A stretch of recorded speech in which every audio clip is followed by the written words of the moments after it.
ಪ್ರಶ್ನೆ 1 ಕೆಳಗಿನ ಪದಗಳನ್ನು ಸ್ವಂತ ವಾಕ್ಯದಲ್ಲಿ ಬರೆಯಿರಿ. ಅಕ್ಷರಶಃ ಸ್ವಂತ ವಾಕ್ಯ.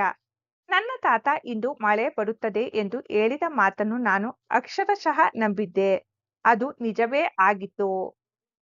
ಸೂರೆಗೊಳ್ಳು ಸ್ವಂತ ವಾಕ್ಯ. ನನ್ನ ತಮ್ಮ ಪ್ರತಿದಿನ ಅಪ್ಪನನ್ನು ಚಾಕ್ಲೇಟ್ ಕೊಡಿಸುವಂತೆ ಸೂರೆಗೊಳ್ಳುತ್ತಾನೆ. ಸ್ಫೂರ್ತಿ ಸ್ವಂತ ವಾಕ್ಯ. ಅಬ್ದುಲ್ ಕಲಾಂ ಅವರ ಜೀವನ ಚರಿತ್ರೆ ಓದಿದಾಗ ನನಗೆ ಏನನ್ನಾದರೂ ಸಾಧಿಸಬೇಕೆಂದು ಸ್ಫೂರ್ತಿ ಬಂದಿತು. ಆದರ್ಶ ಸ್ವಂತ ವಾಕ್ಯ. ನಮ್ಮ ಶಾಲೆಯು ಶಿಸ್ತು ಮತ್ತು ಉತ್ತಮ ವಿದ್ಯಾಭ್ಯಾಸಕ್ಕೆ ಒಂದು ಆದರ್ಶ ಸಂಸ್ಥೆಯಾಗಿದೆ. ಕರ್ತವ್ಯ ಸ್ವಂತ ವಾಕ್ಯ. ನಾನು ಚೆನ್ನಾಗಿ ಓದಿ ಪರೀಕ್ಷೆಯಲ್ಲಿ ಉತ್ತಮ ಅಂಕಗಳನ್ನು ಗಳಿಸಿ ನನ್ನ ತಂದೆ ತಾಯಿಗೆ ಖುಷಿ ನೀಡುವುದು ನನ್ನ ಕರ್ತವ್ಯ ಎಂದು ಭಾವಿಸಿದ್ದೇನೆ. ಮುಖ್ಯ ಪ್ರಶ್ನೆ 2 ಕೆಳಗಿನ ಪದಗಳಿಗೆ ವಿರುದ್ಧಾರ್ಥಕಗಳನ್ನು ಬರೆಯಿರಿ. ಪದ ವಿರುದ್ಧ ಪದ. ಸತ್ಯ ಅಸತ್ಯ. ಹಗಲು ഇരുಳು. ಯೋಗ್ಯ ಅಯೋಗ್ಯ. ದಡ್ಡ ಜಾಣ. ಪ್ರಶ್ನೆ ಉತ್ತರ. ಆಸಕ್ತಿ ನಿರಾಸಕ್ತಿ.